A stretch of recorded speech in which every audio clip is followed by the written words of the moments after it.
DarrenDeojee, everybody. It's me. Is this on? Do I need to put this? Hello. Do I even need this? Can everyone hear me? Yeah. You don't need that. You've got a loud enough voice. Honestly, truth just Birmingham. The only place where you get that sort of thing happening. The only Mason watch, everybody. If you want to be a Mason, they're hiring. That is actually true, because I heard something similar in Manchester, but there's a whole bunch of Masons leaving. So anyway, that's not what we're going to talk about tonight. I want to give you a bit of an intro to tonight, as usual. I've seen a lot of you before, but some of you haven't, so to those of you that I've never met before, hello, my name is DarrenDeojee. I do quite a range of different talks, workshops, campaigns, things like that. So I do stuff that's generally a bit different from what others look at because it's so fundamental to what we do every day, we don't pay attention to it. So I do stuff on language, gender, sound, relationships. I also am involved with People's Public Trust, for those of you that may have heard of that. The whole sort of sovereign movement. That was one of my babies a couple of years ago, it took a lot of my time. And when I was deciding on what I was going to come here and do today, I've spoken to you, this group here, quite a few times. And I thought, well, I'll do a bit more on language, I'll do a bit more on sound. And then I realised that as I was paying attention to what I'd been seeing going on in the world in the last sort of 6 to 8 months, that actually, maybe 8 months ago, I started to notice there was this massive cosmic dredge seeming to be going on for people, where all their emotional stuff was coming up, or things that they thought they dealt with many, many moons ago just seemed to be lifted into some kind of suspended animation that they were aware of. And it was manifesting in countless different ways, but it was in loads of people's lives that I was encountering. And I was just keeping an eye on that, and then more in the last sort of like 5 months, I've noticed that it seems to have been affecting a lot of relationships.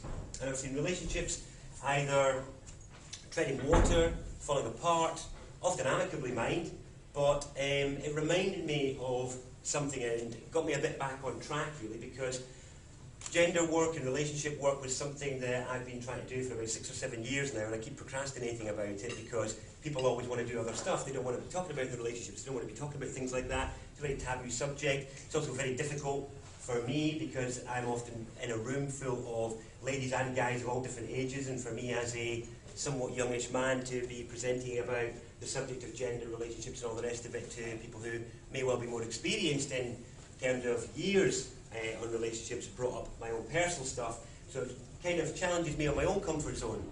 And so when I was thinking about tonight, I thought, you know what, I'm going to dredge up the gender stuff, the relationship stuff, because it just seems to be needed. And after I made that decision, maybe a couple of weeks later, I found out about the Venus transit this year. So is anybody aware of the Venus transit? No. Well, I'm now fairly convinced Venus has kicked me up the backside to be doing this, because the Venus transit happens once every couple of 100 years, and basically it passes in front of the Sun twice in an 8-year period, and then it doesn't do it again for another 100 or so years. And so at the minute, tonight, and you might have noticed the night skies recently, the last few days have been particularly nice, and this is because the brightest object in the sky is the first thing you'll see, and that is Venus. Right around, quite low in the sky at the minute, and up in the corner the second object you'll see is Jupiter, and it's because Venus is lining herself up to go in front of the Sun on June the 6th. So I know that there's a festival set up specifically for it, which I will be guaranteed to be a great blast, called the Venus Love Fest, organised by a guy called Sunbird, who's behind the Sunrise Festival, Sunrise Off-Grid and Waveform. So those of you who are familiar with that, I recommend getting yourself along to that. It will be a blast. But I just want to mention that as a bit of a precursor as to where tonight's subject matter came from. So I've basically gone through all the talks that are booked for me for the next couple of months and said, right, you're all getting relationships, all of you. Because I think it's a really important point, though, because as a counterpoint to all of that, I've become very aware of how excited everybody is. There's a real level of excitement, a real intensity. There's a lot of, I don't know if people have noticed the sort of shift going from 2011 to 2012, where things were manifesting pretty quickly and moving pretty dynamically last year, and I didn't expect the pace to increase like some people thought that it would, but my personal experience is that it has, and it has got quite a bit more intense. I'm enjoying it, it's all great and all the rest of it, but I'm concerned about these big story bubbles that are flying around the place. And what I mean by that is that for every single person in here tonight, Anything that you have not seen with your own physical eyes right in front of you or been involved in with your own hands is just a story. Okay, it's just a story. That's it. And for most people, their series of beliefs and their ideologies are people's stories that we relate to or don't relate to or buy into or don't buy into. And I just want to invite you to consider that tonight, because I think in these incredible times of manifestation and co-creation and amazing convergence, divergence, things turning up in minutes and days where they used to take weeks or years, I invite you to be very careful with whose story is in your head. Whose description of the world is there? Is it yours? Whose story are you repeating of the future? Whose vision is it? Are you talking about they doing this and they doing that and who's doing what, blah, blah, blah? Because whose plan is that? Whose vision is that? Is it yours? Is it your world? Is it yours? Is it yours? Or is it somebody else's? Because I think we're all being exploited in that respect for your co-creative powers. 12 people in a room cannot make disaster and fall a species. But if they can get everybody else to start repeating the story, even in a so-called positive sense, then alternative media becomes just as damaging as normal media. Because the alternative media, which is the so-called awakened, which means your thought-creating, manifesting power is higher and more powerful than the average sleeping masses, then it's even more important what is going on inside your head. And so I really invite you to consider whose story is in your head. Whose world are you repeating on a daily basis? And I invite you to try and stake your claim to your personal space and to your state of being. Because if you think about it, your fundamental state is that of peace. If you're at home, you switch everything off, settle down, you ever relax. Is everything okay, generally? Is it? It is, isn't it? It's only when we start to let other stuff into our space that we're then moved from that state. And our challenge in life is realizing how much we've let things invade our space.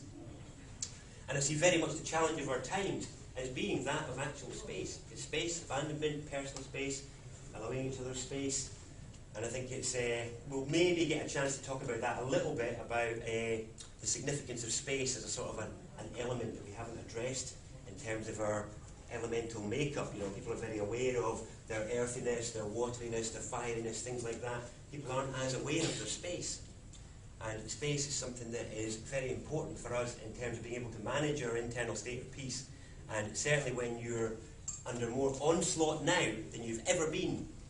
And not only that, in fact, as our species, you personally are under more onslaught at this stage of our species than any preceding generation in terms of the amount of stuff you're bombarded by. It's incredible. And the only way you can manage it is by managing your personal space. And most of us aren't that great at it.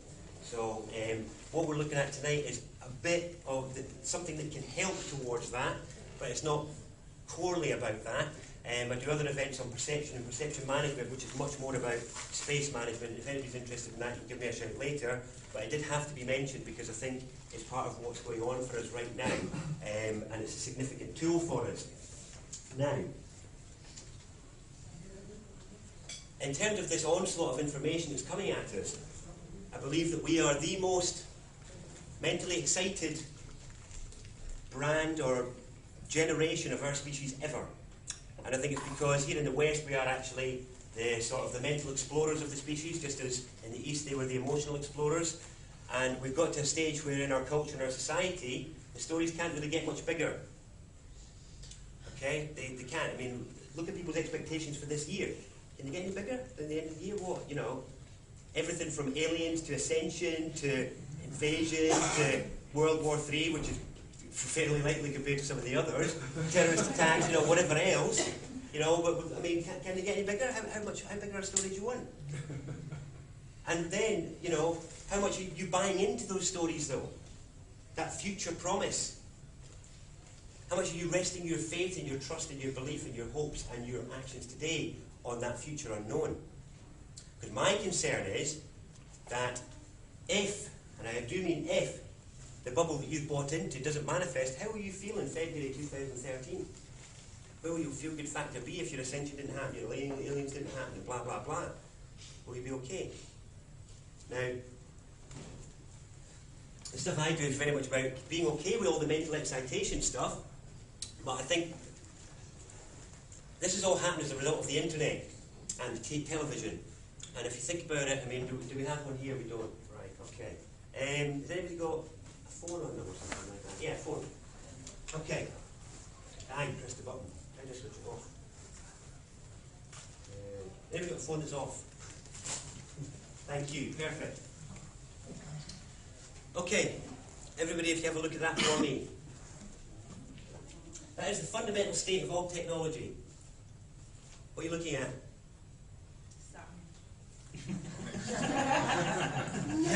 You made me look.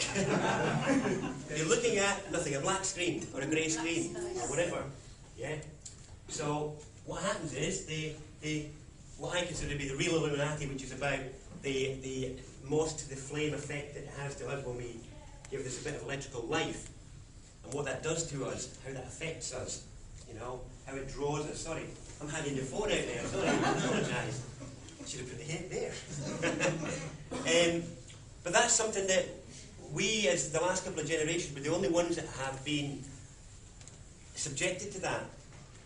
And it is literally like moths to a flame. You know, we're drawn to how many. In my perception events, I talk about defeating television, which is where you can be in a room and it's just as important as the wallpaper. Because for most of us, you walk in and what happens is that magnetic pull. Now, we're being stimulated when we're exposed to that sort of stuff. Mentally, emotionally, people buy into their emotions, they'll charge it up and all the rest of it. And my concern is the level of mental excitation that's come in from the internet.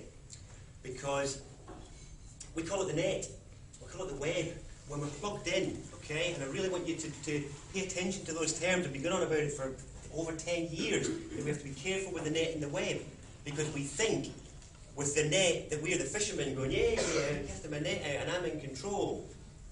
But are you? I mean, how many of you are now spending more time online than you are out and about with your neighbours? So are you in the net or are you mastering the net?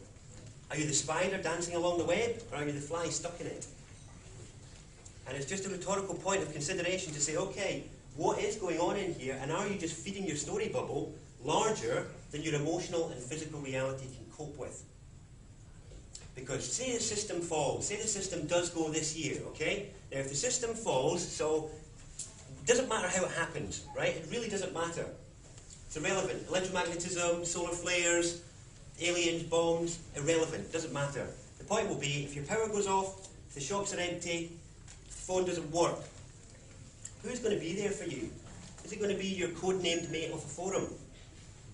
You don't even know what he looks like, but you know you've got that deep connection because you're brothers. But you wouldn't know from Adam if you saw him. Or is it going to be your neighbour? He's outside. And how are you at relating? Can you actually speak to them? Do you even know their names? Do you smile at them? Where's your humanity for them on a daily basis? Groups like this are doing really well around the country, because it's a safe place to come and be human. And the problems that people are facing in the world is a reducing experience of humanity from the organisations that we deal with, from the authorities around us. And we're concerned, it's like, oh, so it's affecting our emotional state, and we're turning more and more to like-minded people. And we're forming these distant communities where you have to travel to be with those people. And that's great, that's fine. But I think it's lulling us into a sense of security when we're maybe not dealing with a lot of our issues, again, to do with the excitation. So we're being excited, we're finding the like-mindedness, that's great, but really do we have the emotional maturity or wherewithal to back it up? And the answer, no, for some of you is yes. But no, for others, it's like, well, it's maybe something we have to visit. And that's where, for tonight, I wanted to draw and make the subject about relationships and about arming ourselves to deal with relationships. And it's a massive, massive subject. And the way that I approach it is different from how you may have heard it before, which is usual for my events, for those of you that are familiar with it. So the reality is, we're going to run out of time. The reality is, we're not going to cover it all, but hey, such is life. We'll get through as much as we can. And we'll just take it from there, and I'll take questions at the end if that's okay, just so that we can try and keep on track, because I know what you hecklers are like here in Birmingham, honestly. Yeah, so basically, just as all this excitation starts going on, my main concern is the erosion of foundations continues. Okay, and by erosions of foundations, I mean our community. and our sense of what community actually is, and where is it, and all this sort of stuff. And I find it interesting that there's a much stronger sense of community amongst migrant and ethnic minority populations than there is amongst the natives here in the UK. It's a very interesting thing. So you tend to find actually in some of the most poorest and run-down areas of the cities, you'll find actually the strongest sense of actual community and connection. It's a very, very interesting sort of thread that you can spot around the country. Now don't get me wrong, in rural UK as well, there's fantastic sense of community still going on, but I mean in terms of this humanity stuff, you know, in terms of that human connection. How are we in that respect? And I invite you all to consider, if you're standing there upset at the way you're being treated inhumanely by corporations or by governments or by whatever, I invite you to consider, where is your humanity on a daily basis? How human are you with the people you walk by, and when you're standing in the shop, and when you're doing different bits and bobs? Are you giving them the cold face, or are you giving them your human presence? And then do you have any right to demand humanity from others when you're withholding it from others for 80% of your day? Just rhetorical questions. An invitation. And it really is an invitation, because I can't stand here and dictate, I can only invite. And it's just trying to read between the lines a bit about what's going on and say, yeah, okay, let's be excited, let's have all the hope and the possibility and all the rest of it, but let's also look at everything that's going on if possible. And the subject of relationships is an interesting one, because it tends to, everybody tends to avoid it. I mentioned earlier, I avoid it because it pushes us out of our comfort zone. Because who's got a perfect relationship? Who feels they can stand there and talk about relationships, and theirs is so good and so shining an example that they can then pontificate about how relationships work? I certainly don't feel that way. That's why I've not done it for years. But you know, that's why the event, you lot know what I'm like. It's all about wordplay, it's all about spells. For those of you that don't know me, most of my work is based on spelling. It's about, we spell all our words because all our words are really spells. And it's all about the magical effect that they have on our awareness and our being. But I also think that's a way for us to understand things very simply. So actually, somebody asked me tonight, do I have healthy relationships? And I said, well, it's an interesting question, because I don't think healthy relationships is a destination. I think it's a process. And that's why the event is called Heal Thy Relationships. It's an ongoing thing. As we're looking at the words that we're using every day, and healthy, I see to be heal thy. You know, and I think the process that we're in is the process of healing various aspects of our relationships of all levels, because it's all a reflection of your relationship with yourself. There's only one of us here. Does everybody get that, grasp that concept? There's only one of us here. Okay, we're soul, S-O-L-E, there's one of us. It's just that we've got different forms for the fun of being. But all your various relationships at different levels, so children, partners, friends, colleagues, family, they all represent different aspects of your relating with yourself. And that's why you will be different with each of those things. With your kids, with your friends, with your family, with your partner. You might switch on different modes for each of them. Does everyone relate to that? Yeah, so you have different aspects of it. This is how we manage our vulnerability and our fragility, and how we manage our internal space. For those of you that have done the spelling talk before, you know that very much the management of our internal space is about misdirecting people with spells that point elsewhere. So when you see something's wrong, you ask how you are, and people say what? They say, I'm fine. And what they're doing is they're directing you away from their internal reality. And this is what we're doing in our relationships all the time. And it's what we do with our humanity. We dish it out to those that we want to. We dish it out to people that we like and we feel safe with, and then we withhold it from others. And it's a very, very interesting thing to watch and just be honest with, because this is very much about our relationships. And everything that we do is about, you know, it's so funny how, you know, people they'll save their spirituality till 7 till 9 in the yoga class on a Tuesday night, or 11 till 1 at church on a Sunday, you know, but it's off the cards at work from 9 till 5, it's not even part of the conversation. It's like, well, it's part of your identity, or isn't it? And then who's schizophrenic? Do you know what I mean? Who's mentally ill? Because, you know, we're all doing it. We're all different. We're all keeping different parts of us. Well, this is the work me. This is the home me. This is with friends me. This is when I'm by myself me. This is with the kids me. You know, how many eyes have we got? 2. That's more than enough. So anyway, on to the substance of this evening. That was my introduction. So So yeah, I feel like Venus has given me a bit of a kick up the backside, so I'm going to blame her for this evening. Those of you that see me speak before as well, you'll know that I don't normally use notes, but I'm not out of my comfort zone on this one tonight. I've got the old notes scribbled down. Okay. Right, we have this interesting thing, and I think, just to finish, the Venus point and why I'm doing these talks just now is, I think we very much have to exploit the energies of the times.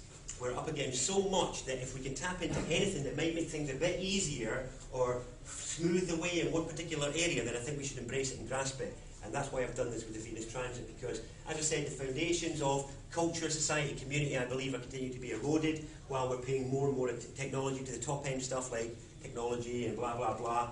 And it's only so long before that can tumble, and we need to relearn our basic skills again. I know most of you are all very familiar with that, but I think there's endemic hurdles, especially in the arena of relationships, that make it very difficult for us to address it, and that's exactly what we're going to look at tonight. But what do I mean by this sort of endemic hurdles? Because I think this Venus transit is loosening the effects of those a little bit. And I'm trying to exploit that with you guys tonight and hopefully give you a few tools to run away with. So by endemic hurdles that I think we're facing in a gender sense, in a relationship sense, I'm going to have to give you a bit of a background, as you might guess. So, has everybody heard the concept of being yourself? Yes. Okay. Sounds easy, doesn't it? Just be yourself. Just be yourself, everyone. Be yourself. Be yourself. What could be easier? Just be yourself. Well, most people don't even know what the self is. And actually they spend a lot of their life not being themselves, which is actually the cause of most conflict and problems and blah, blah, blah. And then the search for self takes over for a while. But we've been misled in this quest for the being of self, because you don't just be the self. Because you can be the self sitting on be yourself, sitting watching the telly for 25 years, eat McDonald's every day, and, hey, I'm being myself. Brilliant. Oh, well, the epitome of spiritual accomplishment then, sir. Fabulous. But we know that's not the case. So it's not just about being yourself. You see, there's a process. And actually we recognise that in one of our words, one of our spells. And that is, you don't be the self, you become it. You become yourself.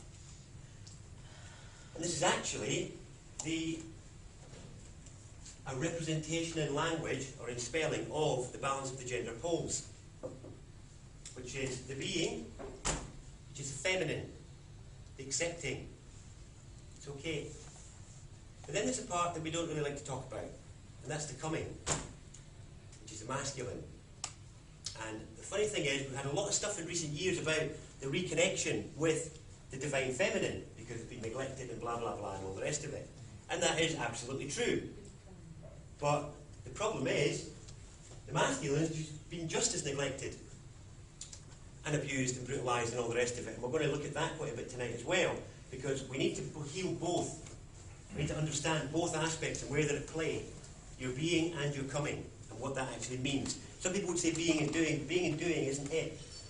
Coming is different, because what it leads to is the coming of the soul, which is something completely different. And it's about us talking about sex and getting into the most taboo subject that our society doesn't want us to deal with.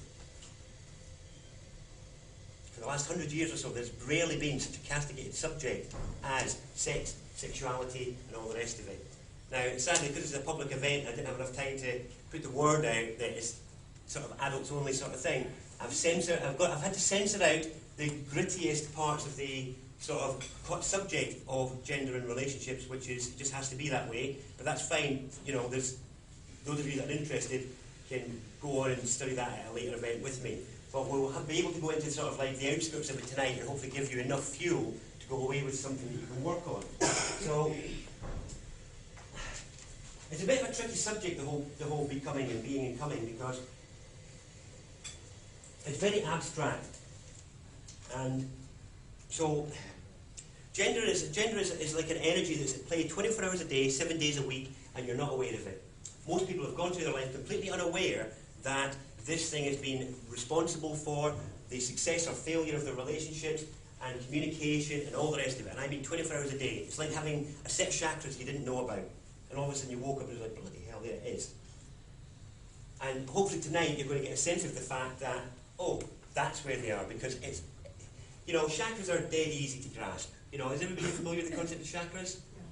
No? Okay, so chakras are presented as being the energy centres in the body in the East. Oh, chakras. Yes, chakras, yeah. Now the thing is, even if people don't grasp energy, you can tell them about the sensitive areas in their body where the chakras are kind of seated. And people can grasp that, you know. It's dead easy in that respect. But when we're talking about gender, we're talking about something that's so abstract, you can't actually know what it is. You can only refer to its effects. Okay? Now that is true of all abstract things, and I want to give you an example of that right now. So I want everybody to lift up your left arm for me, please. Okay, and now I want you to slowly put it back down again.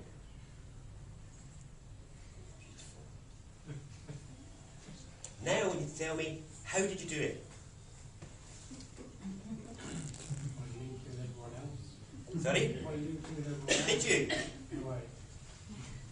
You just fill in the space, mate. Just will it to happen. It's intent. Exactly. And intent is exactly what we're referring to here. Gender is like intent. You can't see it, you can't know what it is, but you can witness its effects. Because you just witnessed the effects of intent there.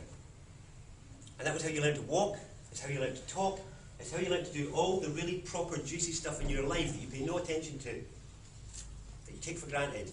And it's actually where the real keys to your awareness, power, total awareness and everything lie, is in those little things that you pay no attention to. Incredible. But, so with gender, what we're going to have to do is look at some of its effects to get a grasp of what I'm talking about. So, let me just see.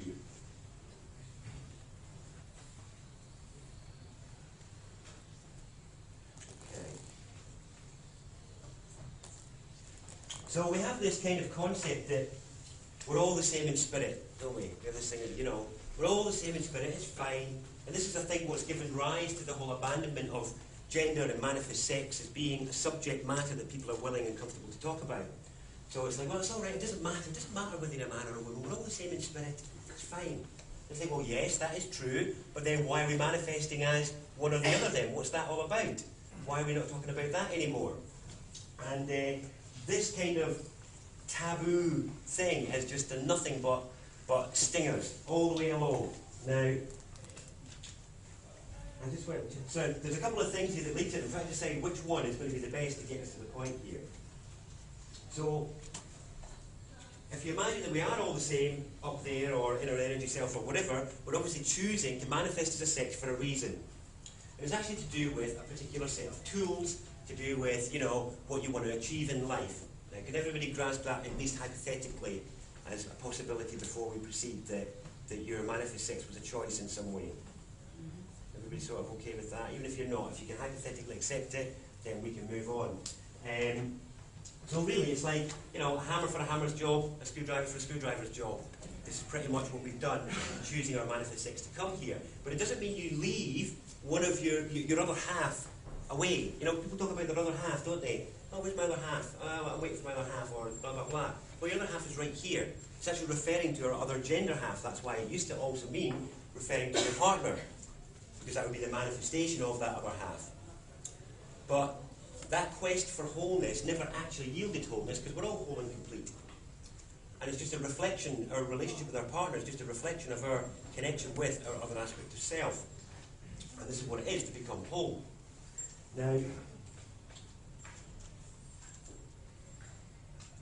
so what's happened to us is that our toolbox of gender has fallen behind the rest of our spiritual awareness and ongoing development and all the rest of it. And what's important now is if we have a look at how that's happened and what's going on. So if we imagine this as being like the gender timeline, where this is now. And it's been going on for hundreds of years, where the genders have been undergoing change. Now, if we say things, if we go back to the time of the suffragettes, or just before the suffragettes, the transition of gender has been going on eternally. Okay? The development and cultivation of what it is to be male, what it is to be female, etc., and what it is to become whole. But things start to get a bit messy post-industrial revolution, because something went wrong with the gender poles, something went wrong with the gender energy itself. And it was to do with the men not moving on beyond the structures that they had formed in the Victorian period. And then what happened was the women obviously started to resist what was going on there and saying, well, actually, you're stifling us, you're not letting us into the rest of the world, blah, blah, blah, because you weren't getting in the workplace, they weren't getting in, into vote, they weren't getting access to all these developments of the little boys club that were created. So we're at the beginning of the suffragettes movement, so it's suffrage, which really was just the culmination of hundreds of years of a women's movement that had already started. Now, if we see what started to happen as we move along here, because around the time of the suffragettes, we also had the First World War. So we had World War I coming in, which people tend to view as quite a negative thing, but actually had a very, very positive spiritual purpose. And what was happening was the decimation of the male gender model, because the Victorian male model had become too stagnated and it had to be decimated. Now, there was both a negative effect of this as well as a positive one. Now, the negative effect was the loss of a lot of practical people and a loss of a lot of historical practical know-how. You know, that's why men of today tend to be a little bit less practical than we used to be. But it's been part of this journey. Now, if we say that men and women have both within them, yeah? I'll just use this symbol because most people are familiar with it. Okay? And what was happening was that the maleness in women was being strengthened with the suffragettes movement. Now, if I draw the line in the circle to represent masculine and feminine, okay, this is all to do with the dynamic energy of the male, which is why he tends to be quite powerfully built and why he will tend to be spent sooner than a woman will be. And it's all to do with handling the energy of the unknown. That's why men are all about the spark. They tend to be the first explorers, they tend to be the first discoverers of particular things, because they handle that first burst of the unknown. And then after that, women always tend to do better than men do at a particular thing. And if we look back throughout time, all the behaviours which psychology have attributed to role, so by that I mean women staying at home and men being the hunter-gatherer and all the rest of it, or men going out and hunting and patrolling the boundaries and all the rest of it, that was actually a result of the gender urge, of actual gender energy manifesting itself in particular behaviours. And this continued over time to the extent where what was happening was men were supposed to be continually, defining the perimeter, defending the boundary and all the rest of it, and then bringing back all the new stuff to the women.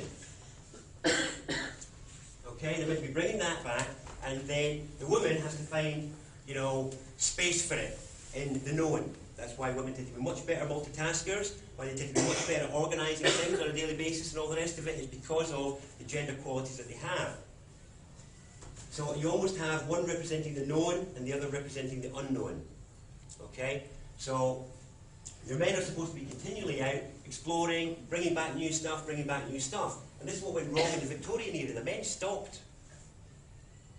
They got their little boys club going on. They were happy with their mental achievement, and instead of busting through to the next realm, which was the realm of soul, energy, spirit, blah, blah, blah, they stagnated. We're obviously now at the end of that journey. We're all more connected to those things. But at that time, that wasn't the case. Women were boxed in, they were stuck. They didn't even have access to everyday society, let alone all the other fruits that men were enjoying. So the masculinity in women was strengthened first. So what women were doing was they were pushing this boundary out. They were saying, "Oi, you buggers, you're trying to keep it all to yourself. And not only that, we can handle everything you've given us. This is easy. Look, we've managed it all. Look, multitasking, house managed, everything fine. This isn't enough." And so they started to push out, to lay claim to the workplace, to the voting arena, to blah, blah, blah, through the suffrage, to expand the knowing of human consciousness, to take us forward in our evolution.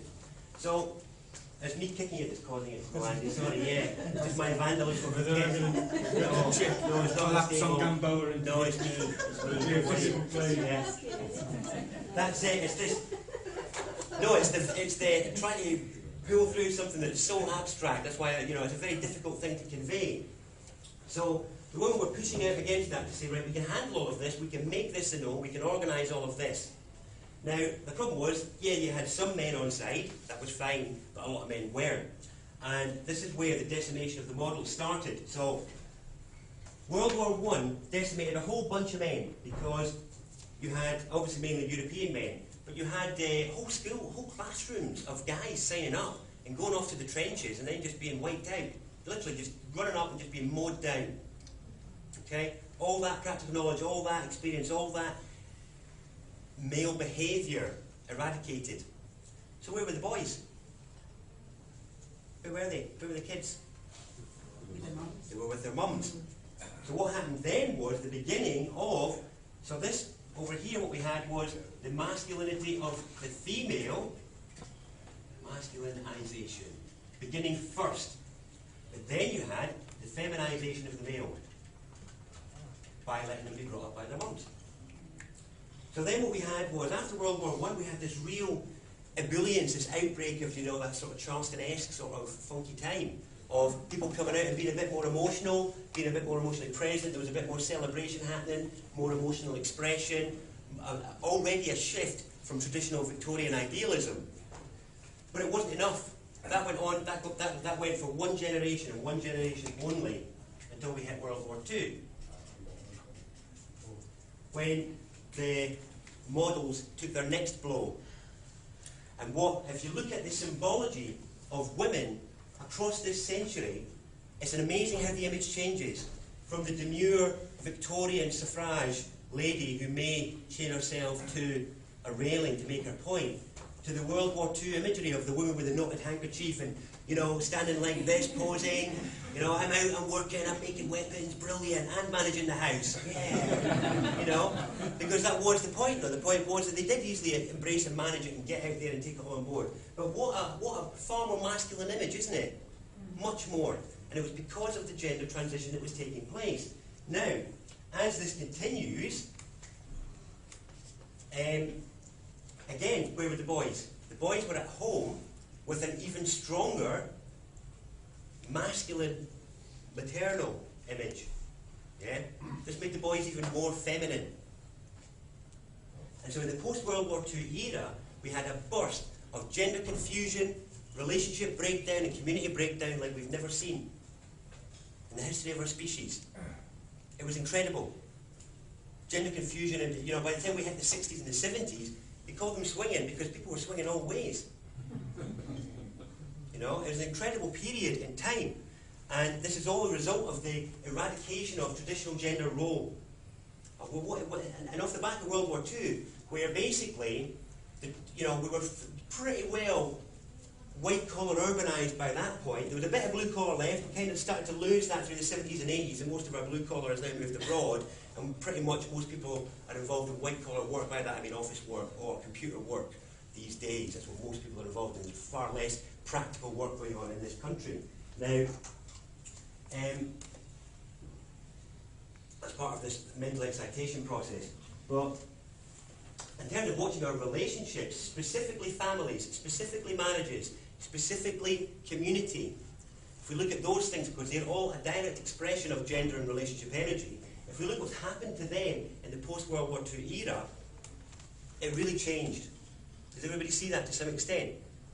Okay? So what we had, now a lot of people, obviously what you had was, say the gay movement back in the late 70s, early 80s, you would have them going about, well, there's always been this many gay people, it's always been like this, but it's just coming out now. We're just letting it be known. Well, I challenge that. I don't think that was the case. I think it's actually a product of the gender transition that's been taking place. And this has had to take place because A, we were all imbalanced, and B, to be able to manifest stable soul awareness, stable higher self, stable divine consciousness, the gender poles within you must be balanced. Because if they're not, there's no foundation there. You'll be unable to relate. You'll be incomplete. Because you're still looking for your other half.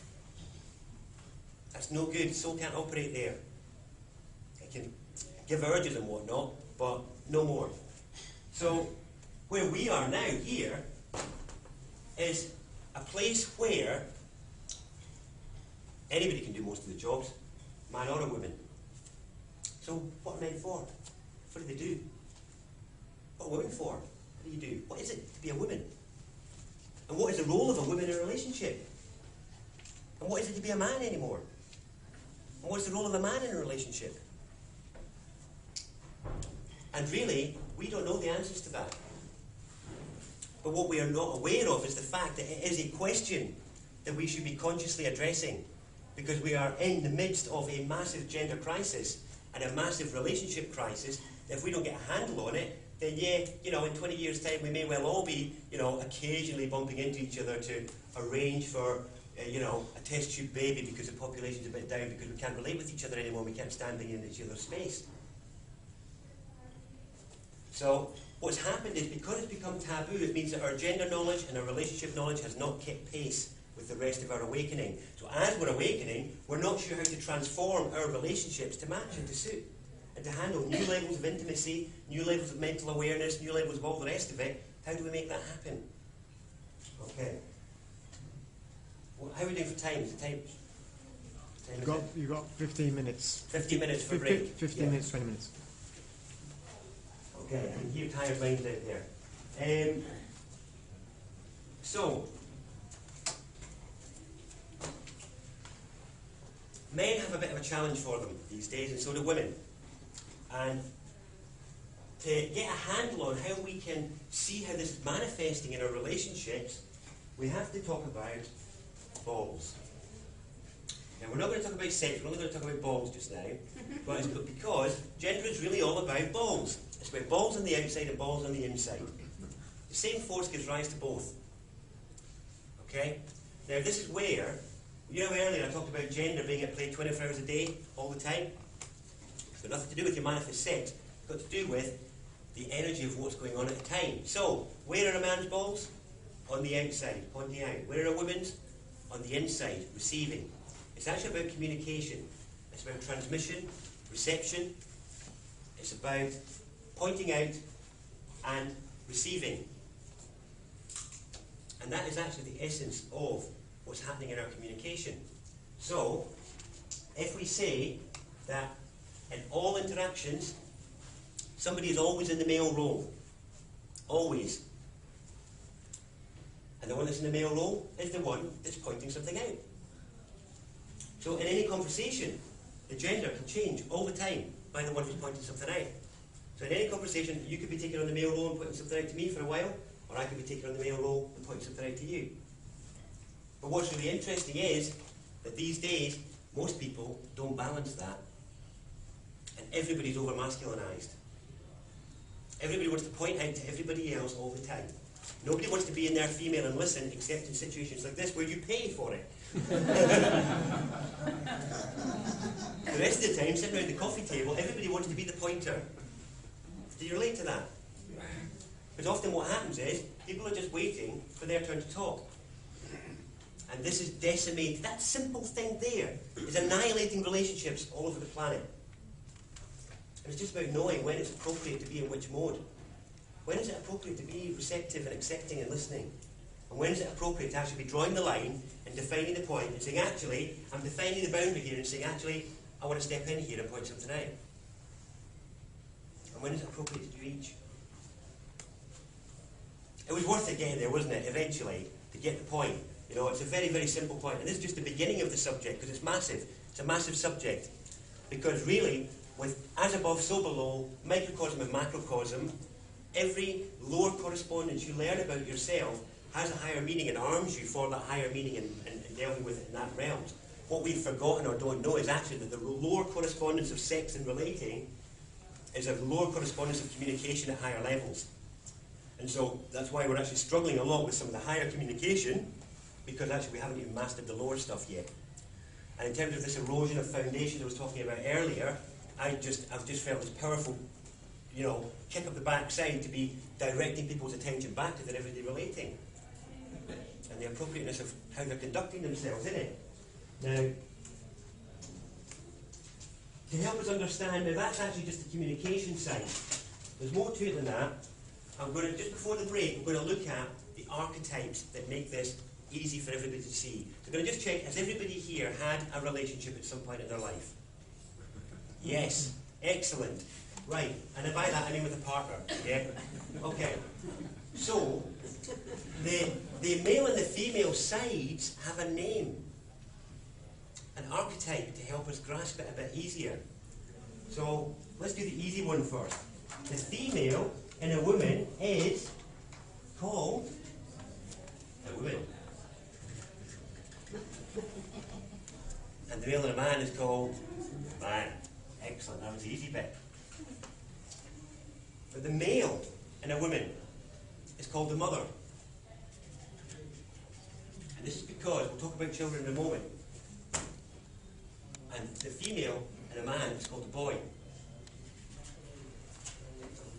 And this is because gender is relative. It's got nothing to do with your manifest sex, nothing. It's relative, so at any point in time, you could be a he or a she relative to somebody else. We're all feminine relative to the soul, because it's the one trying to point stuff out to us. See what I mean? And then, but children are always feminine relative to their parents. Because the parents are always the ones pointing stuff out to them, defining the boundary, managing the territory, bringing the new information in, all the rest of it. It's a masculine function, it's a masculine energy within us. So, I mean, to get a handle on that, if you think that, you know, the feminine within us is the part that can accept everything, that everything's perfect right now, everything's okay, so in this room, everything's absolutely fine and perfect and beautiful as it is. But the masculine in you might say, it could be a bit warmer. Or actually, it would be nice if the lights were a bit brighter. Yeah? So this is how these two qualities play off within all of us all the time. This is what I mean, you're all whole and complete here, your masculine and your feminine are both here and playing right now. But when you were kids, you weren't pointing anything out to anybody. Okay? You were always receiving because you didn't have anything yet. And that's why the mother is a masculine in the woman. Because she's always masculine relative to her kids. Now what's interesting is that those archetypes are real and true. So that in a relationship, as an adult, if the man is not being in his male, in his man, then somebody has to be in the male role. And the woman can't help but mother him. And he can't help but behave like a boy. Now I've got your attention. And you'd have to wait to that point. It's always a struggle to get to that point, but everybody gets that. Because then, when that happens over time, nothing but resentment can build. And unless we can get a handle on the mother and the boy, our relationships are screwed. Because the gender challenge that's up against us now is that men, the boy in them, is up against a super masculinized mother. A hyper-masculinized woman. But the problem is the men have been so uber-feminized and had all of their behaviours castigated and judged and abused. Because men, it's all men's fault. They're the pedos, they're the bullies, they're the rapists, they're the violent ones, they're this, that and the other. Boys for the last 4 generations have grown up in a climate of being blamed for everything. And what it means is that when the energies move through them that make them want to bring about change, they are fearful and they switch off to it or they disown it. Or what happens is it's throwing the baby out with the bathwater. They don't realise they're throwing behaviour and energy out, not really realising that the energy can be translated into new behaviours. And that's really what gender work is about, relationship work is about. But anyway, and this is another interesting thing to do with the challenge that's ahead of us all. This is why women mature faster than men. Because for a woman, she is a female at birth and as a child, but also as an adult. So she doesn't have to go through the same transition that a man has to go through. Because a man has to go through the transition of being feminine to being masculine. And that used to be recognised in cultures around the world with rites of passage. And we got rid of that. So now we don't even know. You don't know when you're a man anymore. It's an arbitrary age. Which is crazy, isn't it? Absolutely crazy. It doesn't denote anything. The age of your body does not denote how much of a man you are. But anyway, on that note, we'll have a break. Digest the mother and boy thing for a moment, and then we'll come back. I'll speak for about another half an hour or so, and then take questions or whatever. Thank you for your attention. I appreciate it.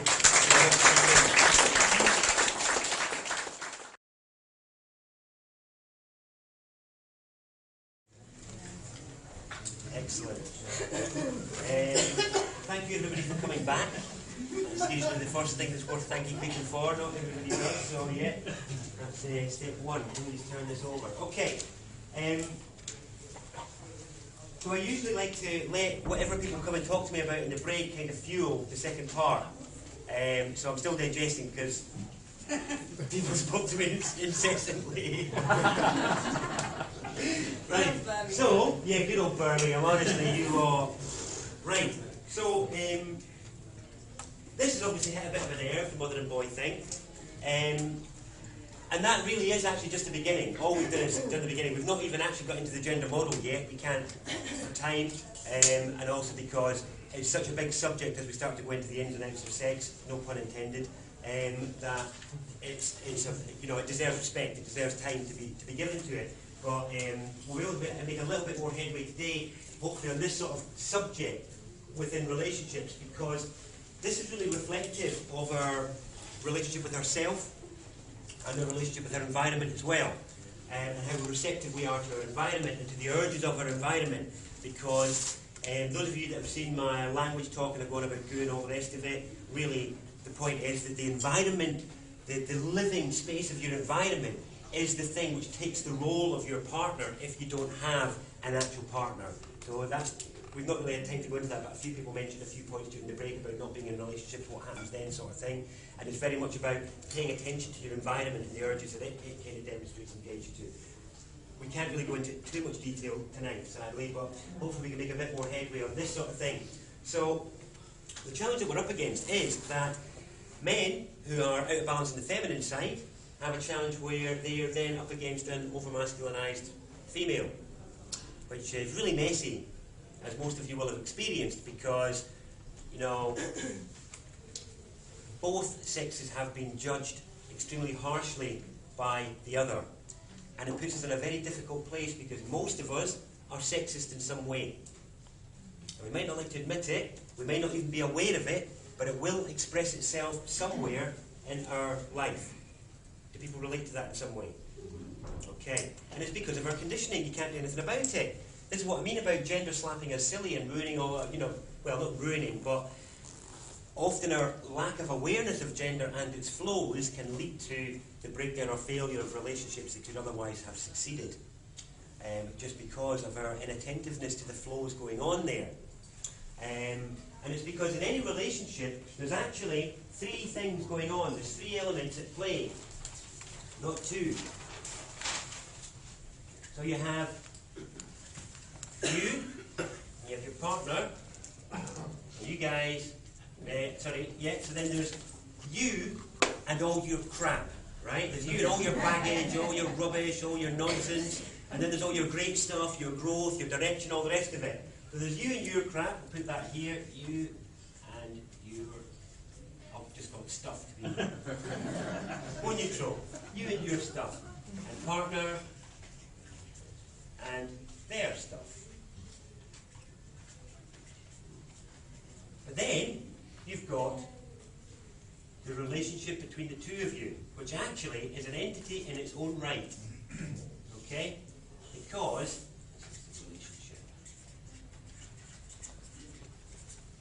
Okay?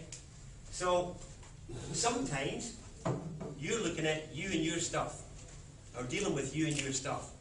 Or other times you may be helping your partner out with their stuff. But that isn't necessarily feeding your relationship. Your relationship is something else. You know, when they talk about working on your relationship, most people don't even know what that means.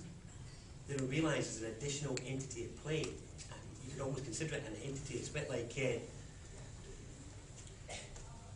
it's quantum, for want of a better term, which is, as soon as you have two objects, there's immediately the third element, which is the relationship between the two.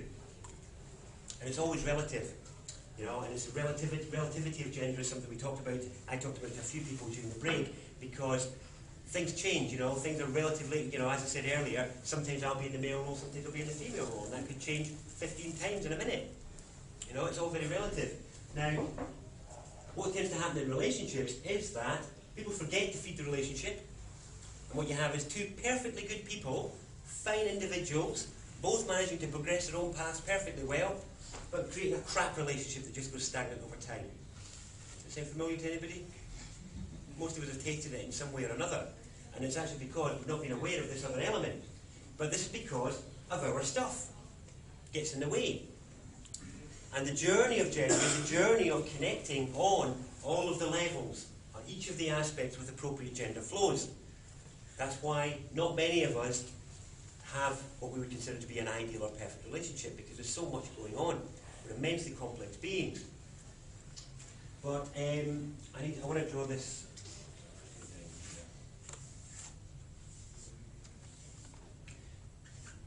And then you can consider, so yin yang, yeah, everyone's familiar with that logo. That's not particularly, I actually prefer to use this symbol to denote gender.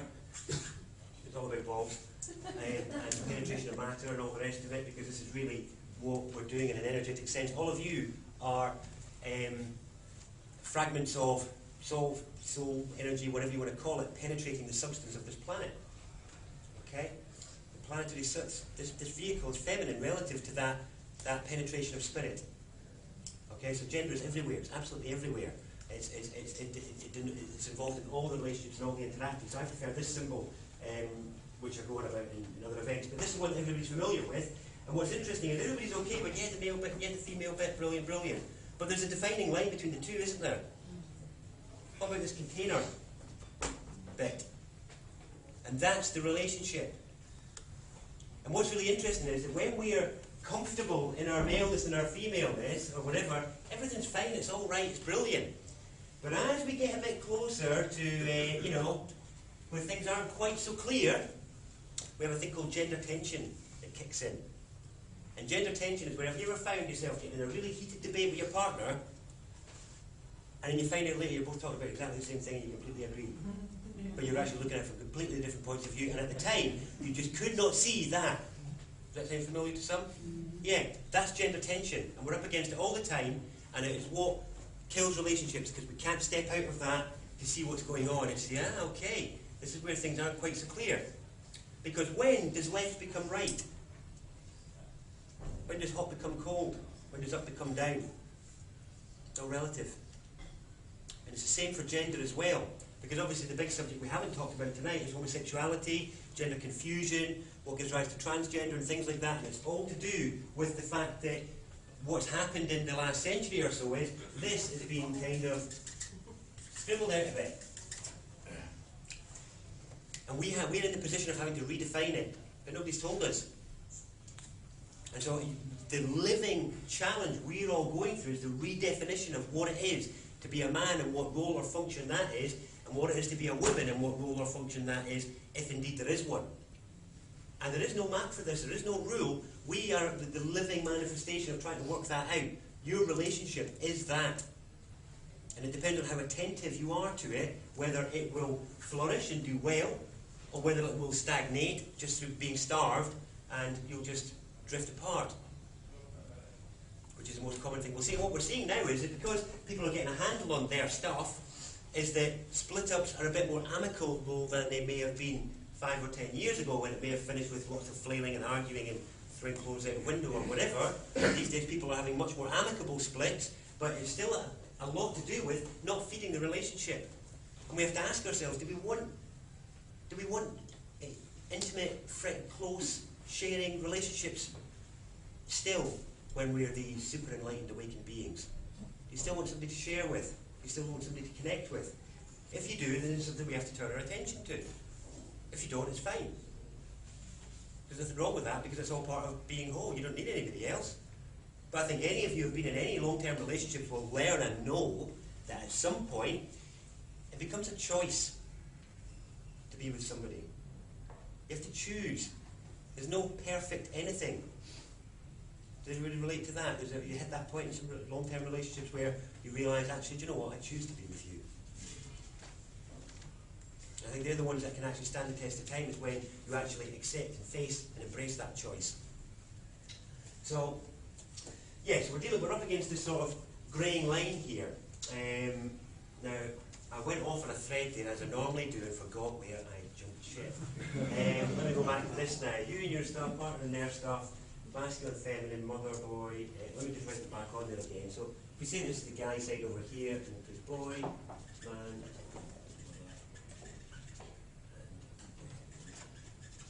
There we go. Okay. So the endemic challenge that we're up against is the fact that our culture and society have kind of made it a bit of a giggle to blur out the lines of gender role and all the rest of it. But this is a good thing, because it's forcing us to redefine it with our new awareness and awakening. It's forcing us to do it consciously, rather than accidentally or inadvertently or anything like that. But we have a bit of a problem, and that is that we are all vulnerable and fragile beings that have all been very, very hurt in our life, usually from childhood onwards, to the point where we are not okay with our vulnerability and our fragility. And for a woman to be in her femaleness leaves her feeling very vulnerable and fragile, to celebrate her femininity in its fullness. What not a lot of people know is that for a man to be in his maleness is a very vulnerable and fragile place to be. But I'm talking about real maleness, not a boy in a man's body. And I am presenting a very, very challenging point to people tonight, and that is a lot of people have castigated, even men are sexist against men now. Do you know what I mean? We turn our back on our own because we have thrown out the baby with the bathwater behaviourally, because we've bought into the story that patriarchy is the source of all the ills of the world, and that, you know, patriarchy is responsible for this, that and the other. We need to return to divine feminine energies, blah, blah, blah. I actually challenge that because I think it's a symbiotic problem. And by symbiotic I mean you cannot say it was one and not the other. Both are equally culpable. There is no blame. But everybody's attachment to their sexism and to blame is causing massive problems in relationships, because we can't get rid of that resentment. For women, the sense of duty or obligations and things like that, and for man, the sense of, you know, whatever it is that it brings up for him in terms of having to go and perform or, you know, make money or blah, blah, blah, all these traditional, stereotypical roles. And we've got to get rid of the role. What we've done is we chucked the role and the energy out, not realising that actually, you know, we need to transform that energy. So now, for a man, what most men will do to identify with their gender is, you know, football, alcohol, gaming, Xboxing, things like that. Does it sound familiar?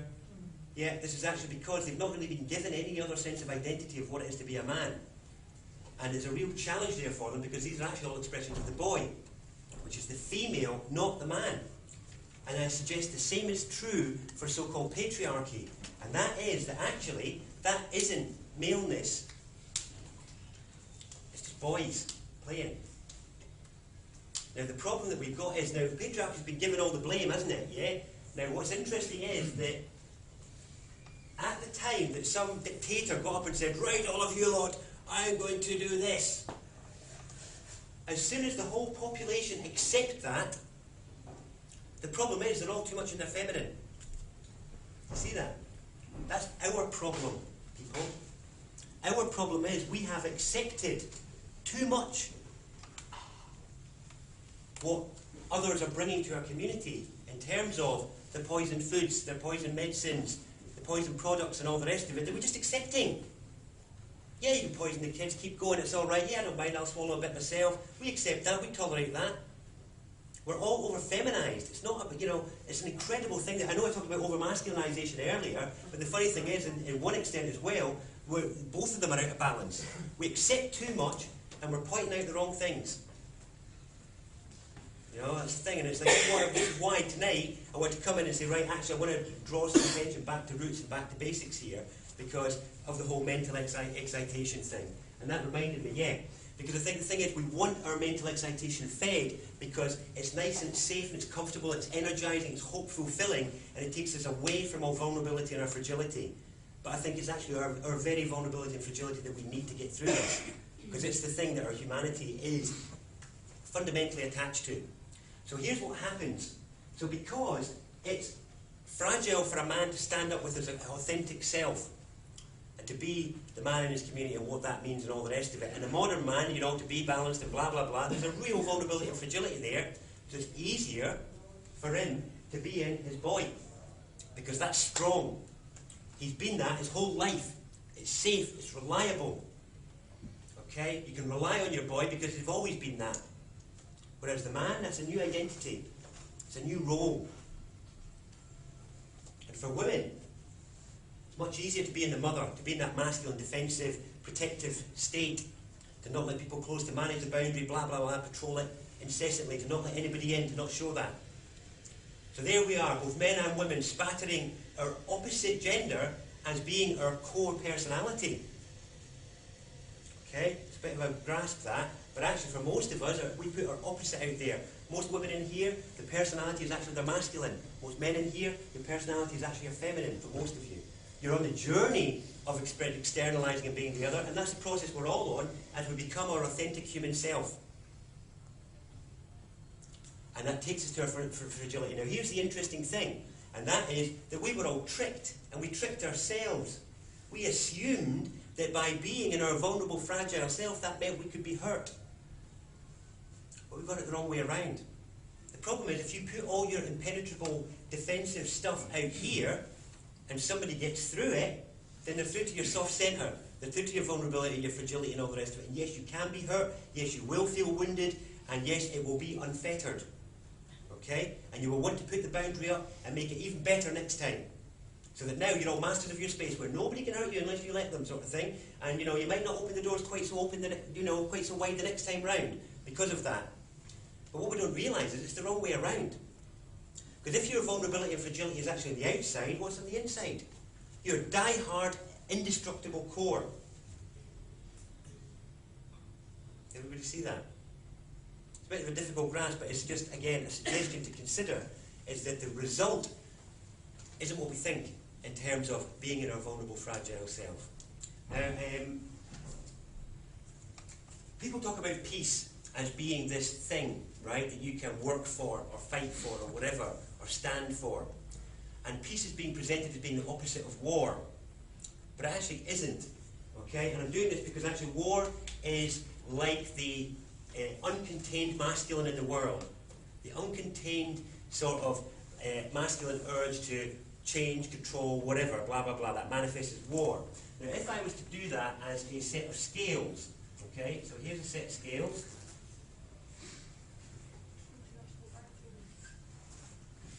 Okay.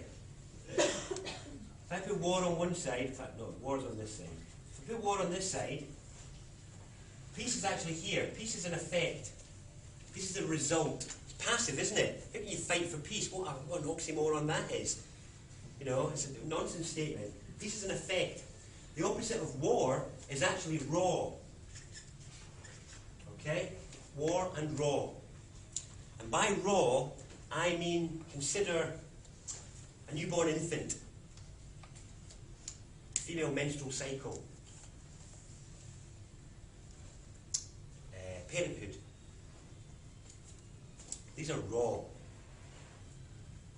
And you just have to consider each of those things. Consider what I mean by raw. And the only success anybody's had in the peace movement has not been because they stood for peace, but it's been because they were raw in doing so. They were standing with their authentic, human, vulnerable, fragile self. But they were pointing out what was wrong. See what I mean? How these things work symbiotically. Now, so for me, the way you get peace is by balancing the war within us, the fight against whatever, with our rawness, which is our feminine. For all of us, that rawness. You can apply that to anything. You see raw turning up all over the place these days, don't you? And it's because it's actually something we need to turn our attention to. Because again, if we wind right back to the beginning and say, okay, just say the system did collapse, power, phone, blah, blah, went off, would you feel raw? Would you feel exposed? Would you feel vulnerable and fragile? I would. Now the thing is, how would I then be going out to speak to my neighbours because my codename buddy on a forum isn't available because there's no petrol to fill my car up to go and see him? And this is the challenge of relating, I think, we're up against. Because now when we walk out our door, it's not all, we're not stepping out into a nationalised community. We're stepping out into a multinational community. We may not even speak the same language as our neighbour. Would you feel raw trying to relate to them? Would you be standing there trying to point out, or would you be willing to listen to their points of view as well? I don't have the answer. But I'm suggesting that I think these are the challenges we're really up against, and that when these big mental bubbles burst, or when they don't manifest, I still think they're the same challenges we'll have up against us. And I think the stories will continue. There's tons of stories out there. There's loads that will keep pouring in. There'll be new ones to replace the old ones that die off. And just like we enjoy the thrill of reading the news and looking at the headlines, we'll happily buy into those new stories as well. But will we have got back to this foundational stuff? And obviously, the relationship side of it is just one element in amongst everything else you've got to take on board, but I think it's a very neglected one. And in fact, in all of my work, those of you that see me talk about language side, public trust and all the rest of it, I've always wanted to do the gender work first. I've always thought it was the most important. I've always thought it was the thing which would give the maximum benefit to everybody ASAP. Because if you can restore a sense of humanity and community in the house, in your family, and all the rest of it, then surely that's a thing worth working towards or working on. And when you're dealing with something as powerful as gender that affects every communication that we have, I think the potential benefits are massive. And remember, we've still not gone over the model yet. We've still not even got there. We're still just looking at the periphery. This is just the beginning. And hopefully I've got your attention now to realise that there is something in this area, there's something in this subject matter worth paying attention to. Now, let me just see. What to sort of do to finish up. So yeah, this isn't people like things like the People's Public Trust or whatever because it's like a solution. This isn't a solutions talk. I don't have a solution to this one. I just have an invitation, I have a suggestion, but I am a guy like you other guys in here facing the challenge of my gender. And the ladies out there, you have the challenge of yours as well. But I'm just trying to say that it is something that I think we need to work on. I'll be running a pile of gender events over the next few months in the run-up to the Venus transit, just to provide opportunity for people who might want to address it. So if anybody's interested in that, I'll talk about that in a bit. But can I just check where we are for time? Because I want to know when we should be sort of wrapping up. We've got about another 40 minutes. I've got 40 minutes. Oh, that's fine. That's all right. Okay, I'm not sure I'm going to be able to fill 40 minutes now because I need to draw a line on this so that we don't go too far. Okay, ready? Yeah. Okay, so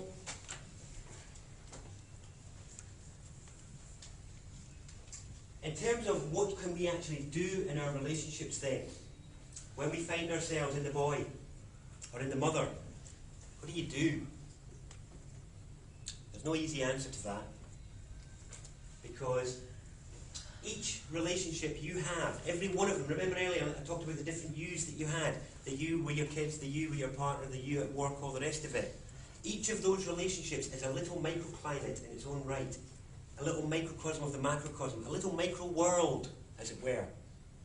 And nobody knows what is actually going on inside those little micro worlds except you and the other people in it. Any onlooker cannot see the truth, not unless they're extremely insightful. Because only you're aware of all the real nuances, the little subtleties of body language, the little nuances of eye contact or brushing off or all the rest of it, and we're all hypersensitive to it. Every one of us is fully aware of it. So, I lost my thread. It went. What was I talking about? Test, pop quiz. It's good, it's getting late now. Yeah, pop quiz, where was I? Our own interests, our own internals, all processes, and Maybe from the mother or the boy. You guys are experienced of being around me, aren't you? Maybe a plenty of talks. I thought it was funny that they spoke up there, but I still don't think that's the point I was at yet. Mother and boy, you and you. Oh yeah, microclimates. That was it. Little ecosystems. So basically, every relationship you've ever been in has been its own little micro world, past life experience. Because the world you're in now isn't the world that was. And the way you behaved in that relationship is different to how you behaved before and different to how you behaved after. Does everybody agree? Mm-hmm. It's funny that, isn't it? And there may be things that you did in one relationship that you've never done before and you've never done since. But for some reason it was there. Somebody's laughing away at the back there. May sound familiar to some of you as well. And this is because of the nuances of what's actually going on in gender. So the point is, what to do when you're in the boy or in the mother? I don't know. You're the only one who knows what's going on.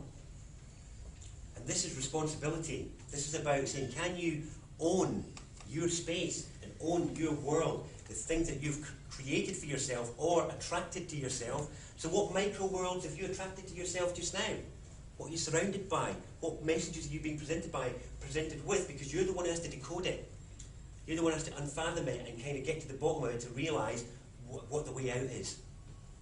Now, or the way forward, rather than the way out. The way out kind of implies some kind of getaway. There is no get out. That's the point.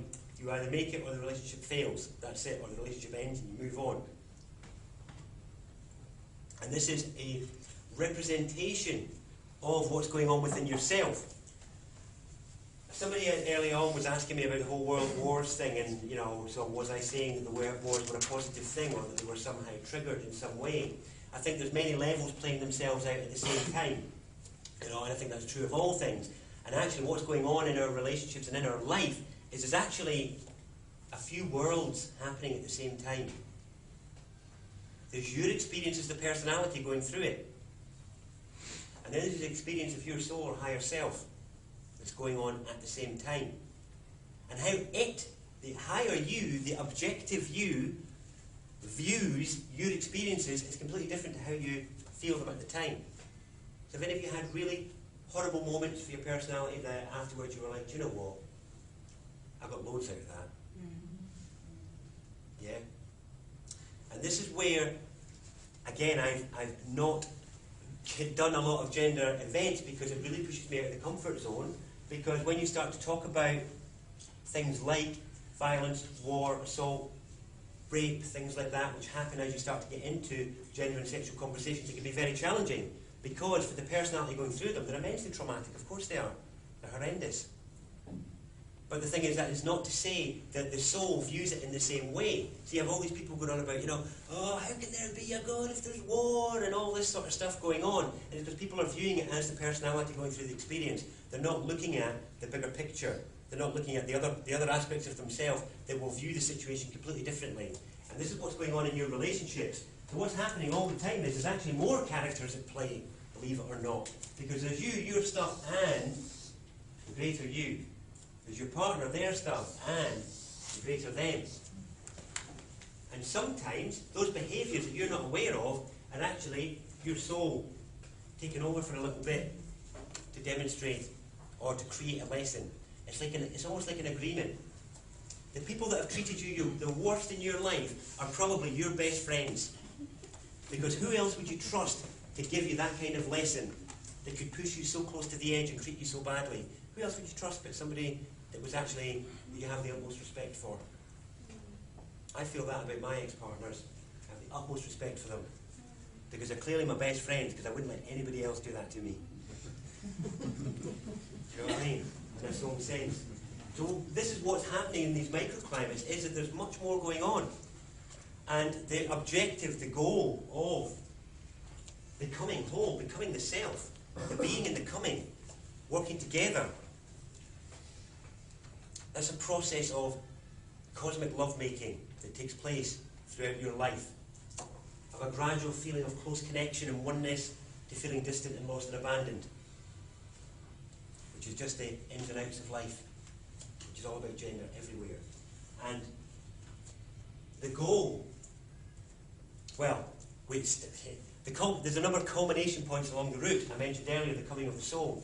The coming of the soul is generally the point where doubt is gone and you know why you were here, you know why you are here, what you're going to get on with and all the rest of it, and then a whole new stage of life continues. And so it's like there's two stages in life which are denoted by gender. One is the will to know.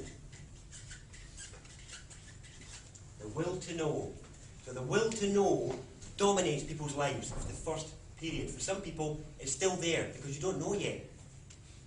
You haven't answered the big questions about you, who you are, why you're here, what you're all about. In terms of that be yourself thing at the beginning, you're still finding yourself. And that is a position worth celebrating and embracing because it's the journey. Fabulous. But then when you know, there's a second stage that takes over, which is the will to be. The will to be. Which is the will to manifest all the things that you know. And so some of you here will be in the stage of the will to be, where you're wrestling against all the stuff that you know, but you haven't managed to manifest it yet, because you haven't resolved you and your stuff. Yeah? Okay. So. Carry on. Is that all right? Oh, yeah. Honestly, you should see the faces I get to see. No, don't look round. Don't look round. What's it? Okay. That's the reason why limbs are bad for you. We were talking about this, the lads the other day, and was going, if you want to chat a girl up, just be horrible to her. It's horrible to her. And we were laughing, but it is true. If you were nice, if men are nice, you don't want the support, you want somebody that's horrible to you. Funny, isn't it? Why do you want somebody that's a very good question? And today we're getting really into all of these issues to do with the war and the raw within us, and about us and our stuff. And all of it, I mean, it's the massive journey of self-mastery, that one. It's about the managing of the flailing limbs. Okay, so does everybody know what I mean when I say flailing limbs? So basically, right, so when you were born, every one of you, I'll have to demonstrate this on the table as usual. Excuse me while I clear space. Honestly, you lot in Birmingham, what you give to me. Only because it's this time of night, and I've had enough, so I'm going to lie and flail on the table for a bit, everybody. Excuse me. So, when you arrived in this life, you were like this.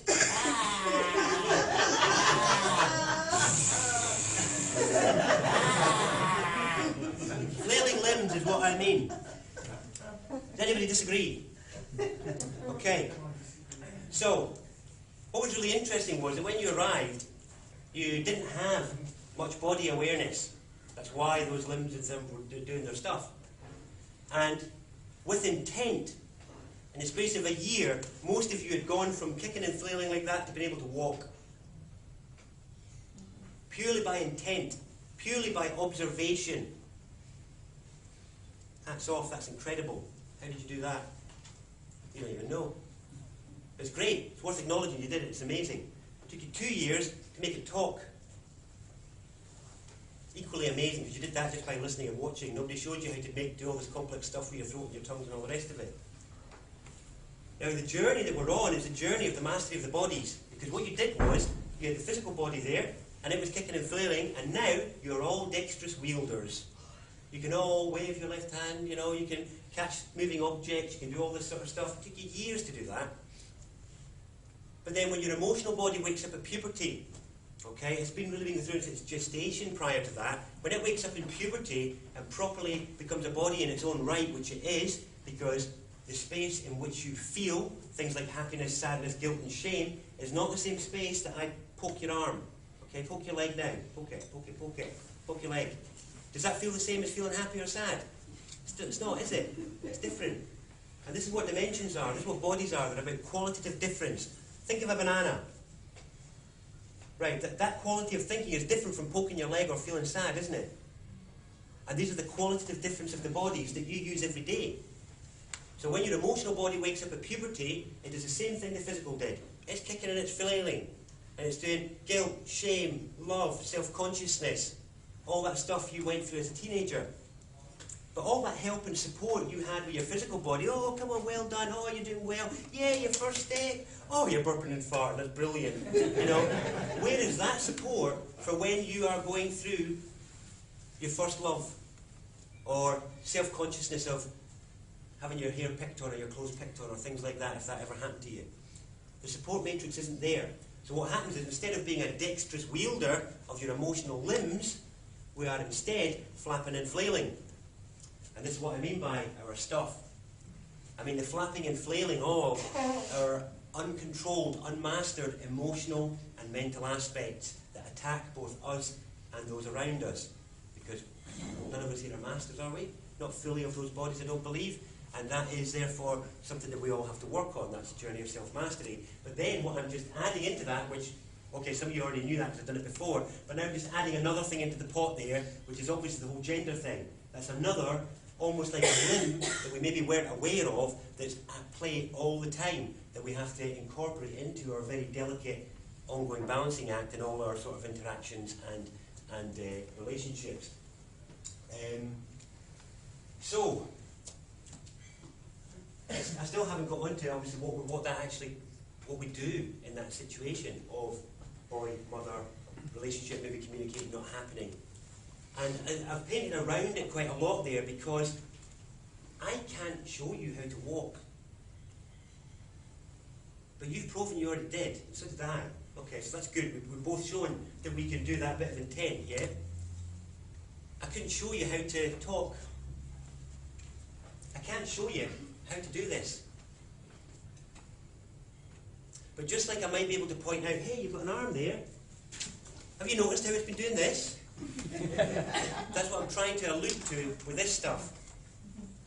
And I can do nothing else but let the master within you that actually did, by intent, learn to walk and become a dexterous wielder, be able to take on the journey of emotional mastery and mental exploration. You've all undertaken that personally by yourself, otherwise you wouldn't be here. So that means you're capable and able to turn your attention to your own situations, and that's really all I can do with this. And so quite a funny thing is, you know, we have this, I think we've got a big problem in our culture, and that is the culture, a thing that I call Messiah complex.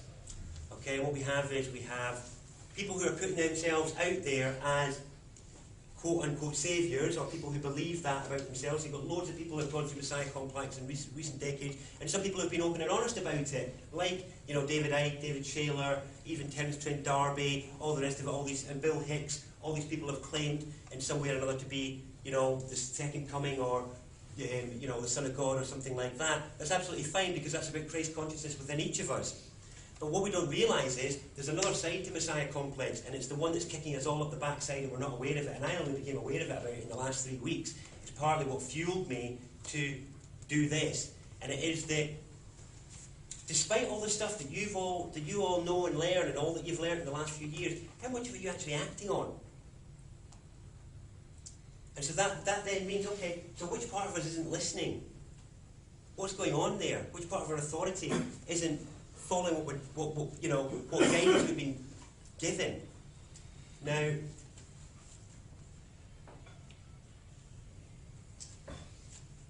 you have to answer that yourself. Now, what's interesting though is that the reason a lot of people aren't acting is because they're not aware that they're waiting for somebody else to do it. And I only spotted it since I've started doing this people's public trusting the last couple of years, and it's done my head in. And it's been where people will come along, they'll hear stuff and they'll be like, that's great, hope somebody's going to do something about that, or hey, look, they're doing that, I can't get involved right now, I don't have time, but that's all right, they're saving the world, brilliant. I can enjoy it and carry on with my life. And it's actually the part, Messiah complex, the part of us that's waiting for a saviour, that's waiting for somebody else to do it. And I think that is what we have got to kick into touch this year. That's what all these big story bubbles are about. Benjamin Fulford, anybody? You know, the Benevolent White Dragon Society, alien intervention coming to go and show us the way, all these big massive story bubbles of promised saviours that everybody's waiting for in different forms. It's like there ain't no saviour that's going to come and bail us out of how are you going to talk to your neighbour when things fall apart. There ain't no saviour that can do that. And it's the same for this in your relationships. I can't stand it, you know, heal thy relationships. Brilliant, I'm going to come along, I'm going to hear how to heal my relationships. Well, you won't. What you'll hear about is what you've heard, basically. But other than that, all I can do is say, well, do you know what? I respect and honour and recognise your capacity. It's over to you. I'd rather try and empower you in that respect.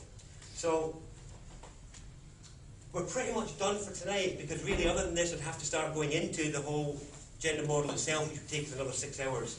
So I don't really want to do that. But what I will say is that we'll take questions in just a minute, but I'm happy to come back to talk about this a bit more. I'm happy if any of you want to come and talk about it.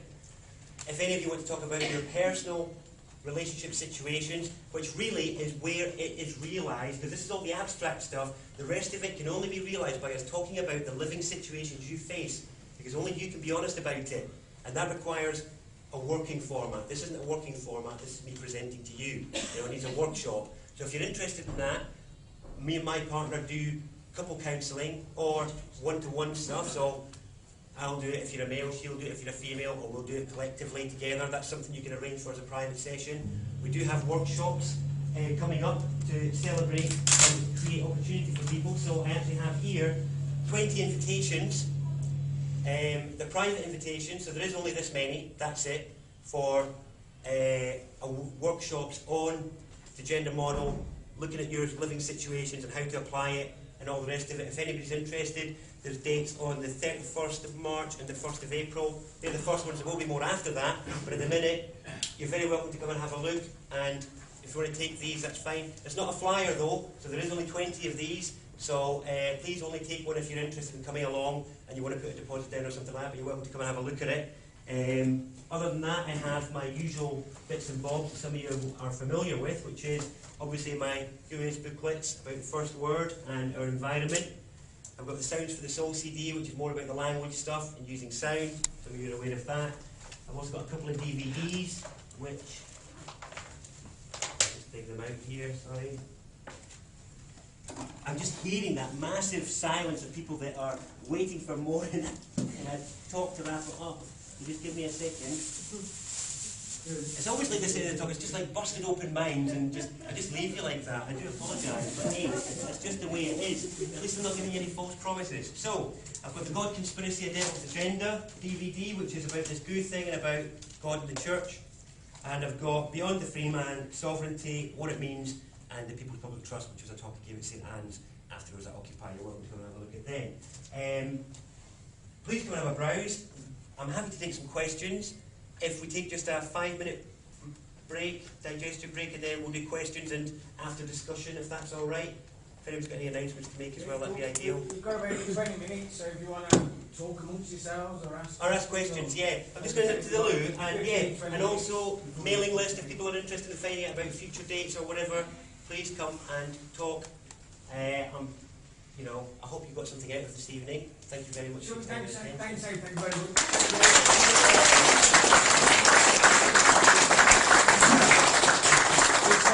It's an interesting paradigm. I might as well tell you a little personal story. Very quickly. Yeah, sorry, I thought I envisaged that. Was that just last year, my son never does his homework, so I ran up the stairs one night, Sunday night this is, and it's about 10 o'clock and he's just remembered and all that. And I went upstairs and I said, "You never do your homework." I didn't hit him, he's massive. "You never do your fucking homework."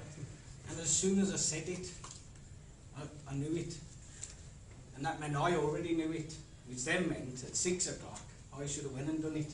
I should have sat with him and generated the homework. And instead I let him get to 10 o'clock to enter into a conflict so I could go up and score a point. 1-0. Because I knew you wouldn't do it. And that's an interesting paradigm, to be able to see the words that are scoring the point. And we all do it with our missuses as well. I knew you wouldn't fucking do that. I rang my missus last year and I said, "I'm locked out. You silly fecker. Why didn't you leave a key under the mat?" I said that to her, and as I was saying that, I went, "Well, I could have left the freaking key under the mat." So I'd only rang her to score a point. And if you start seeing your relationships in that point scoring thing, you have to question sometimes the voice in the head that says, get her back, because she's dropped a clanger here, and you're in the right. That's the word. As soon as you hear that voice, you know you're buggered. Because halfway through the argument, she points out in brilliant erudite style all of the failings in your... we're all doing this. So we have to be careful of starting to score points and keeping the score and saying, "I'll get you back." And even with our children, of setting up a conflict. Don't you fucking dare do that.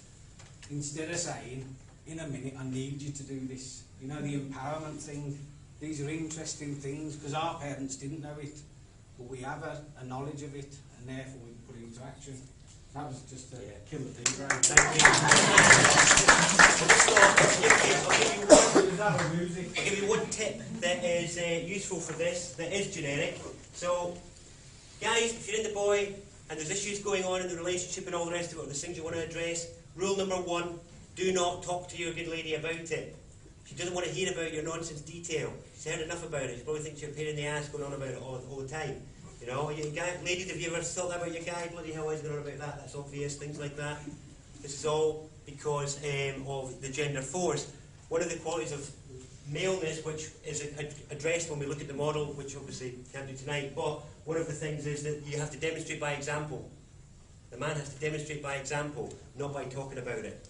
So you have to do it. That's the challenge of the male, basically, the pain in the backside. But yeah, you've got to do it instead of talking about it. Women, if you find yourself in the mother and you're feeling a bit resentful about your guy, or a bit bitter, or a bit angry, or whatever, or judging him in, whatever, you've got to ease up a bit. You've got to realise, actually, you're up against the endemic problems of our times. You're up against a hyper-masculinised aspect of self, and you're just going to have to learn to ease off a bit and, you know, give a bit more space. One of the biggest things, that's what we'll finish on, is space. Oh, brilliant! We'll come round to something at the end. Space, final frontier. Everybody heard that before? Okay, well it is. And it's an interesting thing because what we have to do is give each other space for our stuff.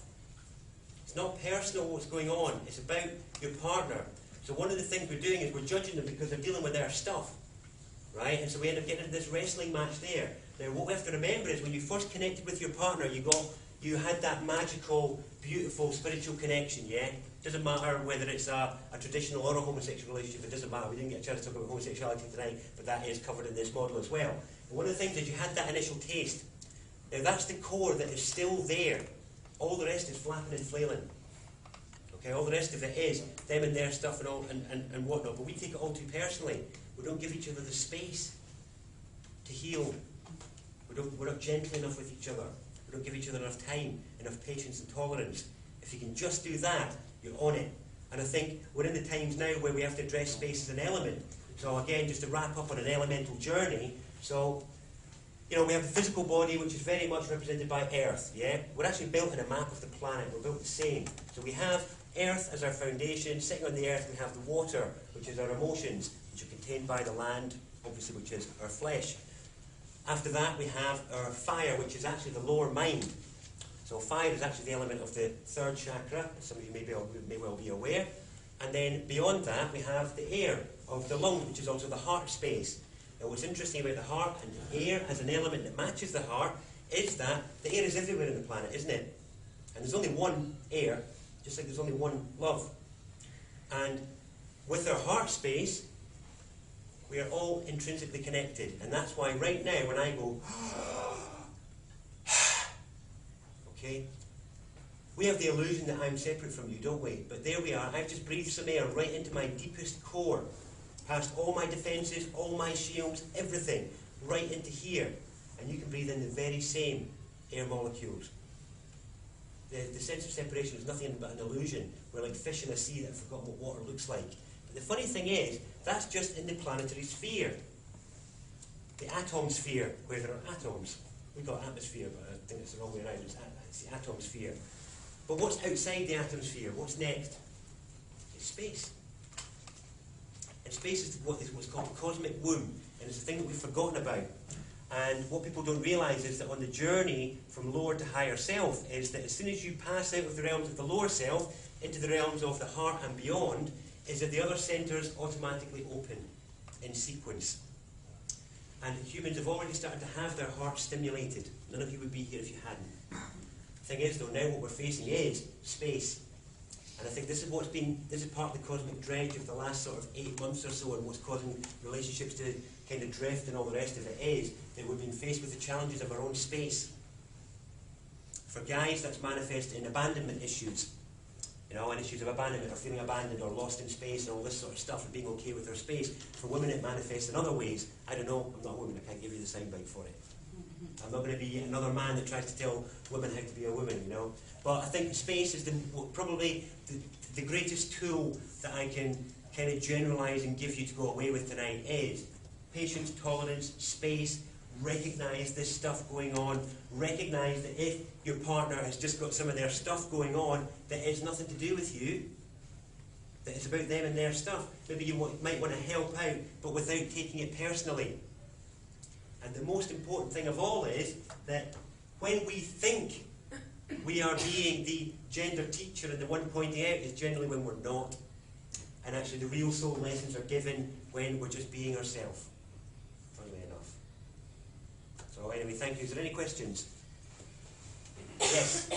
Yeah, you mentioned the different models of each one. I mean, there's the thing about the societal pressure, isn't there? And I look at that comment, self-appointed guardians of the system, you know, but I think we're self-appointed guardians of each other. And when I drop my kids off at school, and you listen to the women, or you're at the pub and you listen to the men, you know, you've got that thing going on, haven't you? You've got that whole self-appointed thing. And I tell you what, I've always broken above it. I've always, whether I've been searching for the feminine or not, I've always looked above it, you know. And I don't know why, it's just me. I've always been a watcher of people and all that, and I guess you're the same. You're still not feeling pandemic obstacles. you're still not free of the endemic obstacles. That's what I meant at the beginning by endemic obstacles, is the stuff that's just in our culture. It's just there. And that's what I mean about, I think it's quite important that we buy this time. We use this time of the Venus transit. Let's use it. It's there. You know, and I don't just mean it in terms of relationships. It's in terms of, you know, the celebration of our own space, of our own creativity, of our own vocational contribution. That's very much what I see as being part of this time. Is owning our space and what that actually means. And I've seen it just come out a lot, just even in the last few weeks. You know, poems dropping into my inbox from people, and I'm just like, you what? But it's brilliant to see it's part of this sort of Venusian force that's coming in. And just in terms of, so the reason I mentioned that is because I think we have a time at the moment where the pressure and influence of those endemic obstacles is reduced. So I think we've got a few months throughout this year in the summer to make the most out of looking at our relationships, healing our relationships, paying attention to them in whatever way that we can. Because I think the pressure valve is off and all that endemic stuff. And it's just an invitation, that's just my intuitive take on it. I only came across it in the last few weeks, that's why I changed all the events to this. It's a suggestion, you can take from it what you will based on your own sense of what's going on.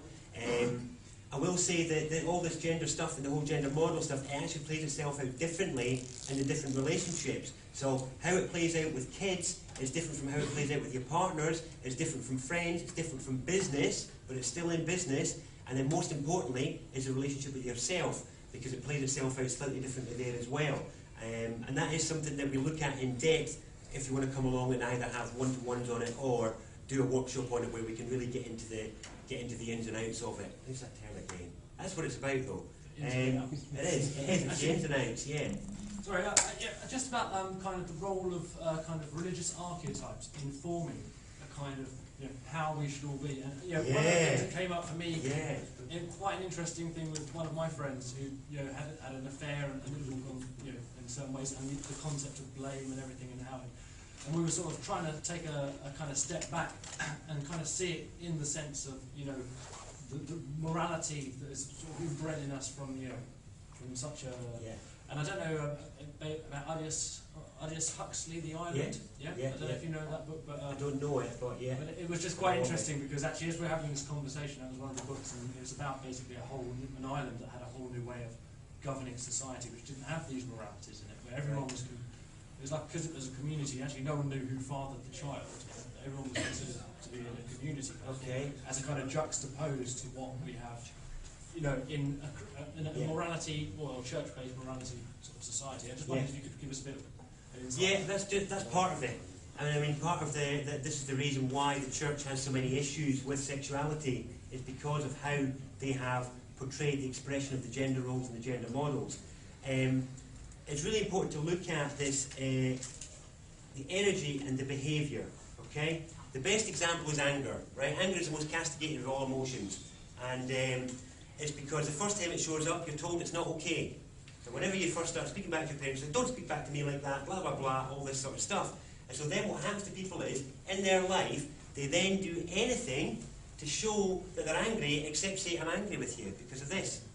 So you might make a crap cup of tea, you might not invite somebody out next time, you might shout and scream, you might go dead quiet, you might storm out. But all of them are expressions of the same thing. I'm angry with you. So the same energy can give rise to 100 different manifestations. And it's the same with this is what we're up against. And so it's about us being honest with what has influenced us, because the church modality is one thing that's affected us. The other element is the state perception of it. So some people may have had an atheistic upbringing, might not be so exposed to the church stuff, but they'll be more exposed to sort of cultural, you know, ideas of the glamorous girl or the macho man and things like that. And there's some great work done on it. Tough Guys is a film by an American called Jackson Katz, who was an American footballer who was getting right into this whole tough guys, into the whole kind of stereotyping of males and the challenges that brings up.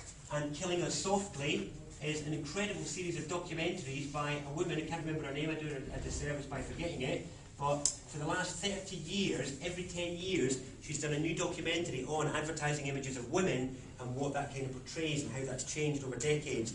And they're both well worth a watch, just because, again, they're part of this neglected aspect. And because it's so abstract, I can. What we have to do is we have to look at specifics. Once we've gone over the generalities, after that, in the specific situation, do we want to talk about a particular instance of paedophilia? Do we want to talk about a particular instance of, for the church, a relationship breakdown, or whatever?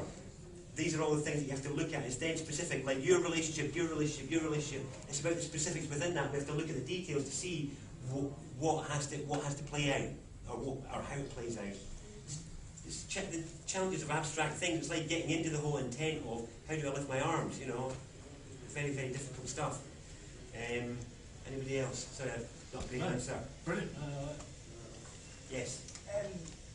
What do you think about the idea of your soulmate or life partner or one person forever? Then, if you're thinking about the masculine and feminine, you've got that aspect for a bit, and then Relative. For some people it's true. For some it's not. For some people that is what they wanted to feel and experience in this life, and therefore they've set up the life map that would allow that to realise itself. For others, something completely different is true. There's enough room in this world for 7 million realities. There is enough room for it if we can give each other the space for it and find a way to interact. And I think there isn't a standard answer. That's the point. There's no standard answers to any of it. Why do you think we've already talked about it for 4 years? Okay, we'll take one more then if anybody's got one, and then I'll open the door up here. Yes? What is it with the women that is the...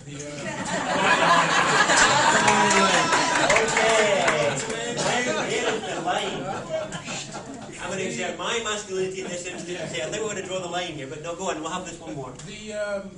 The treat 'em mean, keep 'em keen. That's what she was talking about earlier. It's true. Right.